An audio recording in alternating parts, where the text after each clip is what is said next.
ওযু করার পর আঙ্গুল মটকানো যাবে না, এই কথাটা কি সঠিক? ওযু করার পর আঙ্গুল ফুটানো যাবে না বা মটকানো যাবে না, এরকম কোনো কথা নেই যে এটা করলে ওযু ভেঙে যাবে। এটার সাথে ওযুর কোনো সম্পর্ক নাই।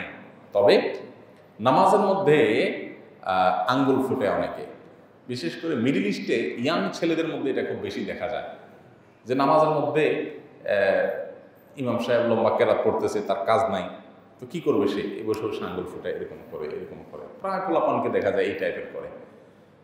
আজকাল অবশ্য ছোট পোলাপানও এরকম হয়ে গেছে, এত ছটপটে এত অস্থির হয়ে গেছে যে দেখে তো সারাদিন কার্টুন তো গতি খুব কি স্পিডে থাকে না, গতি খুব বেশি থাকে না, মানে এই দিক চলে যাচ্ছে ওদিক চলে যাচ্ছে, মানে দুই এক সময় কার্টুন মানে আমার চোখে যদি কখনো পড়ছে কোথাও বাচ্চারা খেলতেছে দেখছি, আমি চিন্তা করছি এরা বুঝে কীভাবে, কোনটা কোন দিক দিয়ে ঢুকে গেলো, কোনটা কোন দিকে আসলো, এত স্পিডে তা ধরে কেমন।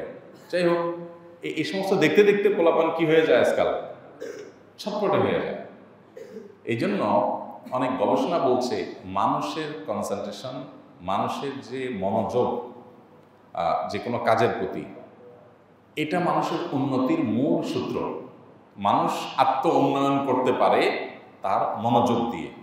এই মনোযোগটা এখন কমতে কমতে এক ভয়াবহ জায়গায় গিয়ে দাঁড়িয়েছে। আগে যেখানে মানুষ যে কোনো একটা বিষয়ে টানা এতক্ষণ মনোযোগ রাখতে পারতো, এখন তার মানে 10 ভাগের 5 ভাগের 1 ভাগ আস্তে আস্তে কমতে কমতে এমন একটা পর্যায়ে চলে, তুলনাযোগ্য না, মানে মনোযোগ এরকম কমে যাচ্ছে।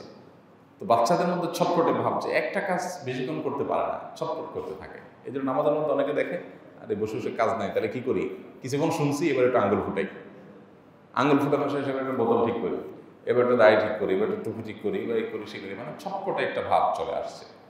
এটা ক্ষতিকর, নামাজ এটা উচিত না। তো আঙ্গুল ফুটানো নামাজের মধ্যে এটা মাকরুহ, নামাজকে ত্রুটিযুক্ত করে দেয়।